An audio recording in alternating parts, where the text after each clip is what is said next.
The rain battered the old Victorian house on Maple Street, its shingles trembling under the storm's fury.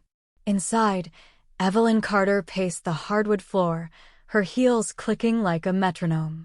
She was a woman of sharp edges, perfectly pressed blouses, a steely gaze, and a heart hardened by years of managing her stepson's endless demands. At 32, Caleb was a storm of his own, his wheelchair no barrier to his biting tongue or entitled whims. Cerebral palsy had stolen his legs, but not his ability to make everyone around him feel small. Nurses quit within weeks, driven away by his tantrums. Evelyn, his stepmother since he was 10, was at her wit's end. That's when she saw her. The woman stood under the awning of the corner store, her tattered coat soaked through, her eyes downcast, but alive with something Evelyn couldn't name. A cardboard sign at her feet read, "Will work for food." Can't speak. Evelyn didn't know why she stopped. Maybe it was desperation. Maybe it was the flicker of defiance in the woman's gaze. "Can you care for someone difficult?" Evelyn asked, half expecting no response. The woman nodded, her hands trembling as she clutched a worn satchel. Her name, scribbled on a scrap of paper, was Lila. Lila moved into the guest room that same day. She was a ghost in the house, silent, efficient, her presence barely a ripple. She bathed Caleb, fed him, and endured his venomous rants without flinching. "You're just a beggar," he'd sneer, knocking over his tray. Lila would clean it up, her face unreadable. Evelyn watched, torn between guilt and relief. Hiring a homeless, mute woman wasn't charity, it was survival. Yet something about Lila's quiet strength unnerved her. She didn't complain, didn't ask for more than the modest pay and a roof. It was too good to be true. Weeks passed, and the house grew quieter. Caleb's outbursts softened, not because he'd changed, but because Lila seemed to absorb his anger like a sponge. She'd sit by him, her hands folding laundry or mending his clothes, her silence a strange kind of balm. Evelyn noticed other things too. Lila's satchel, always close, never opened. The way she'd linger by the window, staring at the street as if waiting for someone. Curiosity gnawed at Evelyn, but she pushed it down. Lila was a worker, not a puzzle to solve. Then came the letter. It was a Tuesday, the kind of gray morning that made the world feel heavy. Evelyn was tidying the guest room while Lila was out buying groceries. The satchel, left on the bed, had tipped over, spilling a single envelope. It was yellowed, the edges frayed, addressed to my Lila in a child's uneven scrawl. Evelyn's fingers hesitated, then opened it. Inside was a letter, the handwriting shaky but deliberate. "Dear Mama, I know you're out there. I'm sorry I got mad when you left. I know you had to. I'm with the Fosters now, but I miss you.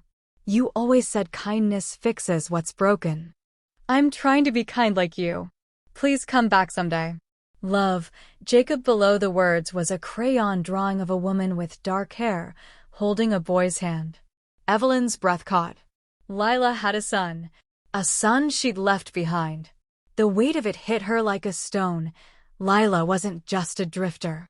She was a mother, carrying a wound deeper than Evelyn could fathom. Shame burned in her chest.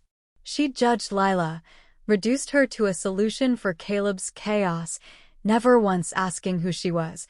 Evelyn tucked the letter back, her hands shaking.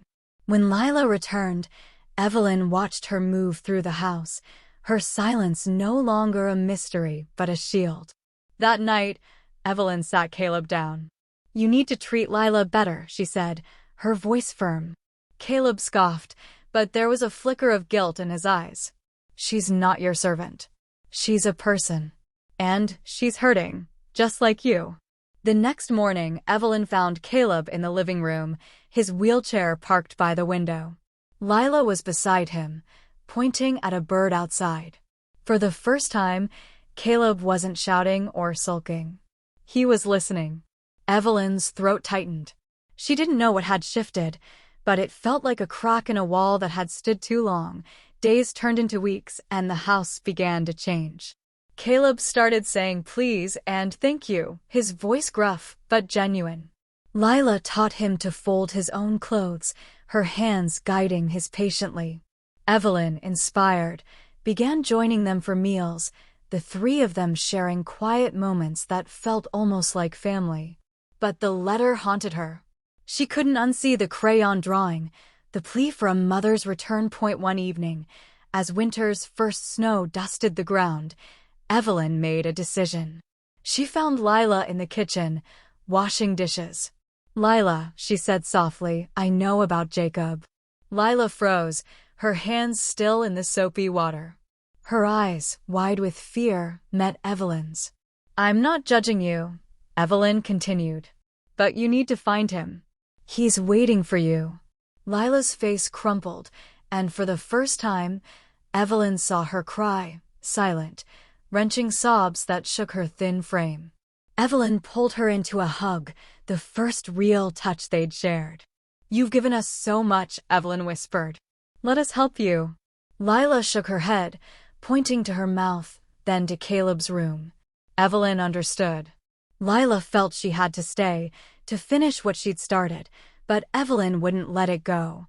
She contacted social services, old foster records, anyone who might know where Jacob was. It took weeks, but they found him, a 12-year-old boy in a group home 2 states away. Evelyn showed Lila the photo, and Lila's hand flew to her mouth, tears streaming. "We'll bring him here," Evelyn said. "You're not alone anymore." The day Jacob arrived was a blur of nerves and hope. Caleb, now softer, more open, insisted on helping. He'd even made a card, his handwriting wobbly but proud. When the social worker led Jacob in, a lanky boy with Lila's dark eyes, the room seemed to hold its breath. Lila dropped to her knees, arms open, and Jacob ran to her, their embrace a silent symphony of love and loss. Evelyn watched, tears blurring her vision, as Caleb wheeled over, offering his card. "Welcome home," he said, his voice thick. Later, Evelyn found the letter on her desk, a new note attached in Lila's neat handwriting. "Thank you for giving me back my heart." Evelyn pressed it to her chest, overwhelmed. She'd hired Lila out of desperation, but Lila had rewritten their story with her quiet, selfless kindness. She'd shown Caleb how to care, taught Evelyn how to see, and reminded them all that even broken things could mend. As spring bloomed, the house on Maple Street was no longer a battleground. It was a home, filled with laughter, wheelchair races, and Jacob's chatter. Lila's voice remained silent, but her love spoke louder than words ever could. And Evelyn, once so guarded, knew she'd never be the same. Kindness, she realized, wasn't just a gesture. It was a force, stitching together the frayed edges of humanity, one selfless act at a time.